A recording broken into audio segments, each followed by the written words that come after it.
عظمتوں کے نگینے جڑیں ہیں، نام نبیوں کے بے شک بڑے ہیں، مقتدی بن کے پیچھے کھڑے ہیں وہ جو پہلے سے آئے ہوئے ہیں۔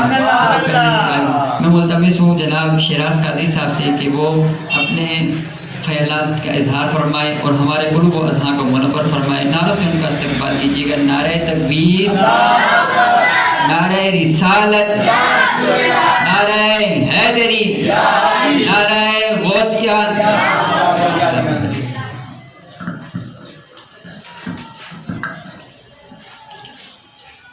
نحمدہ ونصلی ونسلم علی رسولہ النبی الامین المکین الحنین الکریم الرؤوف الرحیم، اما بعد فاعوذ باللہ من الشیطان الرجیم، بسم اللہ الرحمن الرحیم۔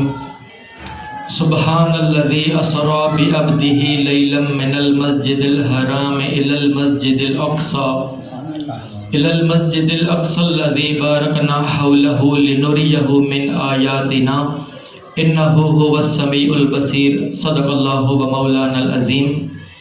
اللہ تبارک تعالیٰ کا لاکھ لاکھ شکر ہے کہ جس نے ہمیں نعمت ایمان عطا فرمائی اور ہم سب کو حضور نبی کرم صلی اللہ علیہ وآلہ وسلم کی امت میں پیدا فرمایا۔ آج کا دن بہت بابرکت ہے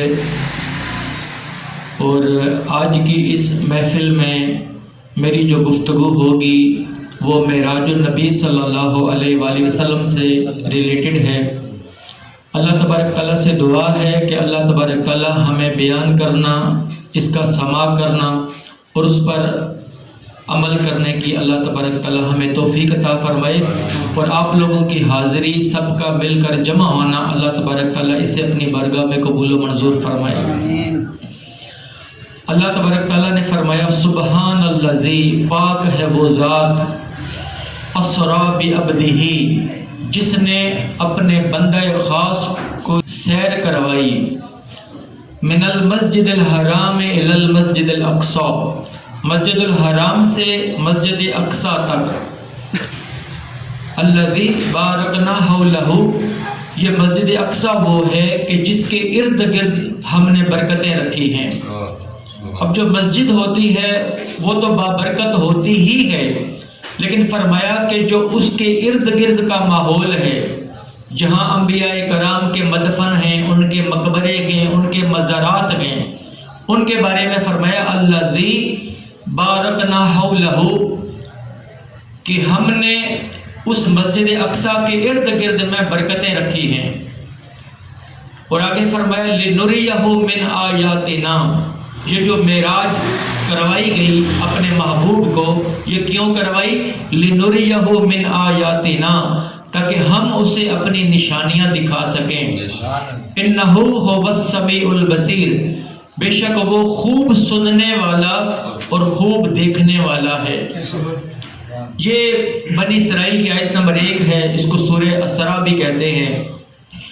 معراج کا جو واقعہ ہے اس میں ایک تو سفر ہے مسجد الحرام سے لے کر مسجد اقصی تک، اسے کہتے ہیں اسراء، اور بیت المقدس سے عالم بالا کا جو سفر ہے اسے کہتے ہیں معراج۔ یہ دو طرح کے سفر ہیں۔ تو سب سے پہلے بات کا آغاز کرتے ہیں معجزے سے کہ معجزہ کا لغوی مفہوم کیا ہے۔ یہ مادہ عجزہ یعجز عجزن، اس سے لفظ معجزہ بنا ہے، یعنی کہ کسی چیز پر قادر نہ ہونا، کسی کام کی طاقت نہ رکھنا، کسی امر سے عاجز آ جانا، یعنی کہ عقل اس کو سمجھنے سے قاصر ہو جاتی ہے، عاجز آ جاتی ہے، یا عاجز سے عاجز آ جانے سے یہ لفظ معجزہ بنا ہے۔ عرب محاورہ ہے عجز فلانا عن العمل، فلاں آدمی وہ کام کرنے سے عاجز آ گیا۔ اور المنجد میں ہے کسی کام کو بجا لانا مشکل بھی ہو اور اس کام کو کرنے کی استعداد بھی نہ ہو، اسے معجزہ کہتے ہیں۔ اور المفردات میں ہے وَهُوَ ضد القدرہ، یہ قدرت کی ضد ہے۔ ایک ہوتا ہے نا کہ انسان کسی کام کرنے کی قدرت رکھتا ہے، یہ قدرت کی ضد ہے۔ انسان ایسے کام کرنے کی قدرت نہیں رکھتا، عقل عاجز آ جاتی ہے، اس بندے کے اندر اتنی استعداد ہی نہیں ہے کہ یہ عمل بجا لائے، اس کو معجزہ کہتے ہیں۔ اب معجزے کا اصطلاحی معنی، معجزہ اس خارق العادات چیز کو کہتے ہیں کہ جس کی مثل لانے سے فرد بشر عاجز آ جائے۔ ایک ہوتا ہے روٹین ورک جو ہماری عادت میں شامل ہوتا ہے، یہ خارق عادت ہوتا ہے، عادت سے ہٹ کر اچانک اگر کوئی ایسا کام ہو گیا جو نہ عقل میں آئے اور نہ روٹین ورک ہو، یہ خارق عادت ہوتا ہے اور اس کی مثال لانے سے انسان عاجز آ جاتا ہے۔ اسی طرح قاضی ایاز مالکی رحمت اللہ علیہ اپنی کتاب الشفاء میں بیان کرتے ہیں، یہ بات بخوبی جان لینی چاہیے کہ جو کچھ انبیاء اپنے ساتھ لے کر آتے ہیں اسے ہم معجزے کا نام اس لیے دیتے ہیں کہ مخلوق اس کی مثل لانے سے عاجز ہوتی ہے۔ اب آپ ایک بات دیکھیں کہ انبیاء کرام جو معجزات لے کر آتے ہیں اس کی مثل لانے سے مخلوق عاجز ہوتی ہے، یعنی کہ نبی کے معجزے کی کوئی مثل نہیں، تم نبی کے مثل ہونے کی بات کرتے ہو۔ اس لیے پیر میر علی شاہ صاحب نے کہا کوئی مثل نہیں ڈولن دی۔ یہ جو ڈولن ہے نا، ہمارا محبوب آقا علیہ السلام محمد مصطفیٰ محمد عربی صلی اللہ علیہ وسلم جو آمنہ کا لال ہے، فرمائے کوئی مثل نہیں ڈولن دی، چپ کر مہر علی اتھاں جا نہیں بولن دی۔ تو معجزہ کہتے ہیں ایسی خرق عادت جس کی مثل لانے سے مخلوق عاجز آ جاتی ہے، اس کی کوئی مثال نہیں ہوتی۔ قرآن مجید میں لفظ معجزہ، معجزے کے لیے جو لفظ استعمال ہوئے ہیں، ایک لفظ استعمال ہوا ہے آیات، دوسرا قرآن مجید میں لفظ استعمال ہوا ہے مبصرۃن، مبصرہ کا لفظ استعمال کیا گیا، تیسرا معجزے کے لیے لفظ استعمال کیا گیا بینۃن، بینہ کہا گیا معجزے کو، اور نمبر 4 برہان کہا گیا۔ یہ 4 الفاظ معجزے کے لیے قرآن مجید میں آئے ہیں۔ اب یہ جو معجزہ ہے، اگر یہ نبی یا رسول کے ہاتھوں اگر صادر ہو جائے تو اسے معجزہ کہتے ہیں، اور اگر ایسے خارق عادت افعال جو کسی نبی کی ولادت کے وقت یا ولادت سے پہلے رونما ہوں تو ان کو ارہاس کہتے ہیں، الف را ہا الف صاد ارہاس۔ جیسے حضرت آمنہ رضی اللہ عنہ کے بطن سے ایسا نور نکلا جس سے شام کے محلات روشن ہو گئے، ستارے زمین کے قریب آ گئے، تو آقا علیہ السلام کی ولادت کے وقت یہ جو واقعات رونما ہوئے انہیں ارہاس کہتے ہیں۔ اسی طرح کرامت جو مومنین ہوتے ہیں، صالحین ہوتے ہیں، اللہ کے ولی ہوتے ہیں، ان کے ہاتھوں سے جو خرق عادت جو افعال صادر ہوتے ہیں، اعمال صادر ہوتے ہیں، انہیں کرامت کہتے ہیں۔ جیسے سلیمان علیہ السلام کے زمانہ میں آصف بن برخیا جنہوں نے آنکھ جھپکنے سے پہلے ملکہ بلقیس کا تخت حاضر کر دیا تھا، تو اسے کیا کہتے ہیں؟ اسے کہتے ہیں کرامت۔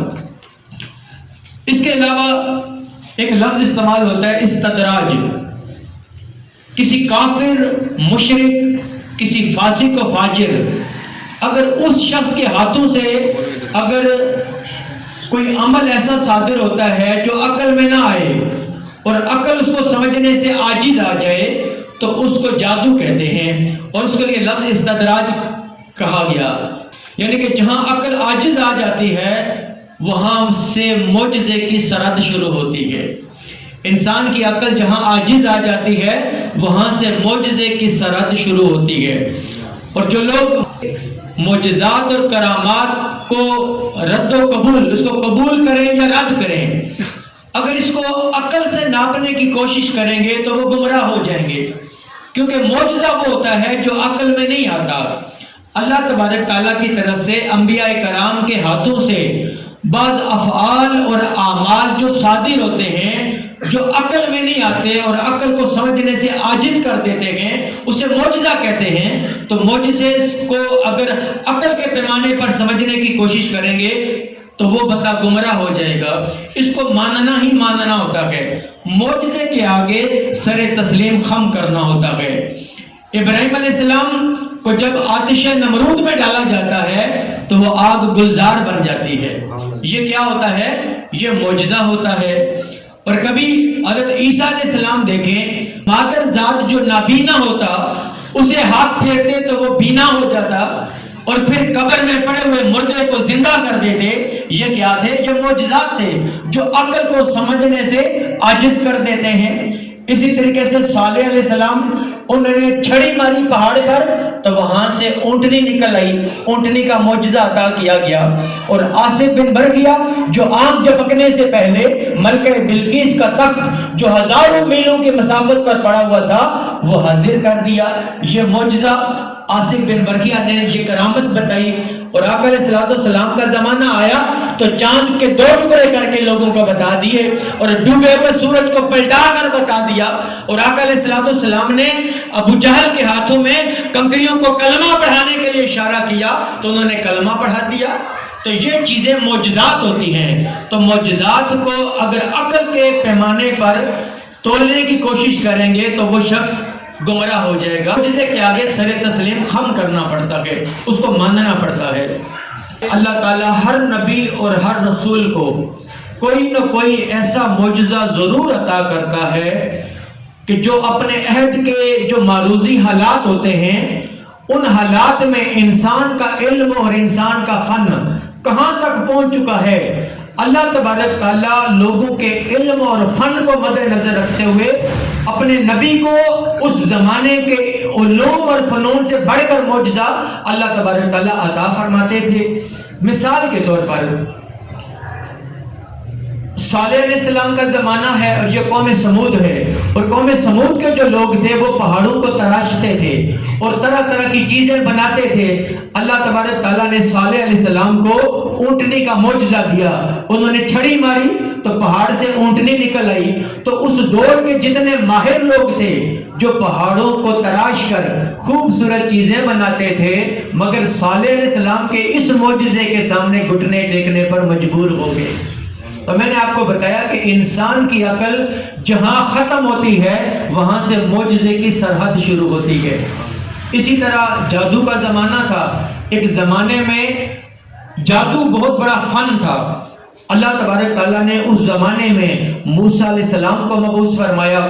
جہاں لوگ رسیوں سے سانپ بنایا کرتے تھے اللہ تبارک تعالیٰ نے موسیٰ علیہ السلام کو عصا کا معجزہ عطا فرمایا. جب عصا پھینکتے تو اتنا بڑا اژدہا بن جاتا کہ وہ سارے سانپ کو نکل جاتا. جب وہ جو سانوری تھے جب انہوں نے دیکھا کہ یہ سارے سانپ کو موسیٰ علیہ السلام نے اپنے عصا سے ایسا اژدہا بنایا جو ہمارے سانپ کو نکل گیا تو ویسا معجزہ اس کی طرح وہ لوگ لا نہیں سکتے تھے. تو وہ موسیٰ علیہ السلام کے معجزے کے سامنے گھٹنے ٹیکنے پر مجبور ہو گئے. یعنی کہ انسان کے پاس وہ علم اور فن نہیں ہوتا کہ وہ نعوذ باللہ نبی کے معجزے کو شکست دے سکے یا مات دے سکے یا نبی کے علم سے بڑھ جائے. نبی کے پاس جو علم ہوتا ہے اس زمانے سے سب سے زیادہ علم ہوتا ہے. اور جو فن کے طور پر جو اللہ تعالیٰ معجزہ عطا فرماتے ہیں اس معجزے کا کوئی مقابلہ کرنے والا اس زمانے میں نہیں ہوتا. اسی طرح زمانہ آگے چلتا ہے. عیسیٰ علیہ السلام کے زمانے میں انسانی عقل پرواز کرتی کرتی وہاں تک پہنچ گئی کہ یونانی اطباء وہ جڑی بوٹیوں سے بیماروں کو شفا یاب کرنے لگے. اس زمانے میں وہ ہر بیماری کا علاج کر سکتے تھے مگر کوڑ برس کے مریضوں کو شفا یاب نہیں کر سکتے تھے. اللہ تبارک تعالیٰ نے عیسیٰ علیہ السلام کو وہ معجزہ عطا فرمایا کہ وہ کوڑ اور برس کے مریضوں کو ہاتھ پھیرتے وہ شفا یاب ہو جاتے. اور پھر مٹی سے پرندے کا پتلا بناتے پھونک مارتے تو پرندہ بن کر اڑ جاتا. اور قبروں میں پڑے ہوئے مردوں کو عیسیٰ علیہ السلام زندہ کر دیتے. تو وہ جو اطباء تھے وہ عیسیٰ علیہ السلام کے فن کے سامنے گھٹنے ٹیکنے پر مجبور ہو گئے. یہ بار بار ذہن میں ایک بات رکھیں کہ جہاں سے انسان کے علم کی انتہا ہوتی ہے وہاں سے نبی کے معجزے کی ابتدا ہوتی ہے. اس کے نبی کے معجزے کی سرحد وہاں سے شروع ہوتی ہے. تو زمانہ اسی طریقے سے چلتا چلا گیا. اعلیٰ حضرت نے کیا خوب شعر کہا ہے کہ دیے معجزے انبیاء کو خدا نے. آپ بولیں ذرا 2-3 مرتبہ, دیے معجزے انبیاء کو خدا نے, دیے معجزے انبیاء کو خدا نے, دیے معجزے انبیاء کو خدا نے, اور معجزہ بن کے آیا ہمارا نبی, معجزہ بن کے آیا ہمارا نبی. اعلیٰ حضرت کی کیا بات ہے. اعلیٰ حضرت کا ایک شعر پڑھیں, انہوں نے سمندر کو کوزے میں بند کر دیا گیا, کہا کہ دیے معجزے انبیاء کو خدا نے اور معجزہ بن کے آیا ہمارا نبی. باقی انبیاء کرام کو دیکھیں تو کسی کو 2 معجزے, کسی کو 3 معجزے, کسی کو 4 دیے, کسی کو 5 دیے, کسی کو 7 دیے. انبیاء کرام کو اس طرح معجزات عطا کیے. اور جب ہمارا نبی آیا تو اللہ تبارک تعالیٰ نے نبی کو بذات خود معجزہ بنا کر دیا. جب پہلے نبی آتے تو جب دعویٰ توحید کا کرتے, اللہ کے ایک ہونے کا دعویٰ کرتے, تو اللہ تبارک تعالیٰ ان کے دعویٰ توحید کی تقویت کے لیے, مضبوطی کے لیے اللہ تبارک تعالیٰ اس نبی کو معجزہ دیتے. اور جب نبی پاک صلی اللہ علیہ وآلہ وسلم کی باری آئی, کوئی صفا پر کھڑے ہیں, اللہ پاک نے فرمایا محبوب تو فرما دے فقط لبثت فیکم امرم من قبل ہی افلا تاکلون. اے لوگو میں نے تمہارے اندر عمر کا ایک حصہ گزارا ہے, کیا تمہیں عقل نہیں ہے؟ تم مصطفیٰ کی صبح کو دیکھو, مصطفیٰ کی شام کو دیکھو, مصطفیٰ کے دن دیکھو, مصطفیٰ کی رات دیکھیں, مصطفیٰ کا چلنا دیکھو, مصطفیٰ کا بولنا دیکھو, مصطفیٰ کا سونا دیکھو, مصطفیٰ کا جاگنا دیکھو, مصطفیٰ کا کلام کرنا دیکھو. ارے اگر مصطفیٰ کی ذات کے اندر تمہیں کوئی عیب اور نقص نظر آتا ہے تو پھر میرے دعوے توحید کا انکار کر دو. اگر میری ذات کے اندر کوئی عیب نظر نہیں آتا, کوئی نقص نظر نہیں آتا, تو پھر اس محمد کے خدا کو بھی مان لو. سبحان اللہ. نعرہ تکبیر, نعرہ رسالت, نعرہ حیدری, نعرہ تو آقا علیہ السلام کوئی ذات کو خود معجزہ بنا کر بھیجا کہ بعض انبیاء کو 1 2 4 5 7 9 معجزے عطا فرمائے. آقا بیٹھے تو معجزہ, آقا کھڑے ہوں تو معجزہ, آقا چلیں تو معجزہ, آقا بولیں تو معجزہ, آپ کا نام معجزہ, آپ کا کلام معجزہ, آپ کا میلاد معجزہ, آپ کی معراج معجزہ. جہاں دیکھیں فرش پر ہیں تو معجزہ, عرش پر ہیں تو معجزہ, شفاعت کا تاج سر پر تو معجزہ, اور دونوں جہانوں پہ راج معجزہ. یعنی کہ اتنے معجزات آقا علیہ السلام کو, یعنی کہ کسی نبی کو اتنے معجزات نہیں ملے جتنے آمنہ کے لال کو معجزات عطا کی. قرآن مجید کے بعد جو سب سے بڑا معجزہ ہے وہ معراج النبی صلی اللہ علیہ وسلم کو معجزہ عطا کیا. میں نے آپ کو بتایا کہ جس زمانے میں جو فن اور علم عروج پر ہوتا ہے, اللہ تبارک تعالیٰ اس نبی کو اس دور کے علوم اور فنون سے بڑھ کر معجزات عطا فرماتے ہیں. اب دیکھیں کہ آقا علیہ السلام جب تشریف لائے تو اللہ پاک نے فرمایا نحن نزلنا الذکر وإنا لہ لحافظون, یہ قرآن ہم نے نازل کیا ہے, ہم ہی اس کی حفاظت فرمانے والے ہیں. اور فرمایا ما کان محمد آبا احد من رجالکم ولکن رسول اللہ و خاتم النبیین, یہ آخری نبی ہے. اور حضور نے خود فرمایا انا خاتم النبیین لا نبی بعدی, میں آخری نبی ہوں, میرے بعد کوئی نبی نہیں آئے گا. اس کتاب کے بعد اب کسی کتاب نے نہیں آنا. تو پتہ چلا پہلے نبی آتے تھے, ان کے زمانے محدود ہوا کرتے تھے. اب آقا علیہ السلام آئے گئے, اب زمانوں کی حدیں ہٹا دی, اب زمان و مکان کی حدیں ہٹا دی. فرمایا اے نبی اب قیامت کے دن تک تو ہی نبی رکھے گا, تیری نبوت کا زمانہ رکھے گا. اب جتنے بھی زمانے آئیں گے سب زمانے تیری نبوت کا زمانہ ہوگا. تو آقا علیہ السلام کی نبوت کا زمانہ. اب دیکھیں کہ آقا علیہ السلام ایک قسم کا اعلان ہو رہا ہے, اے عقل انسانی تو جتنے بھی ترقی کرتی چلی جا, تیرا علم اور تیرا فن جہاں تک بھی جائے, تیرے علم اور فن کی جہاں انتہا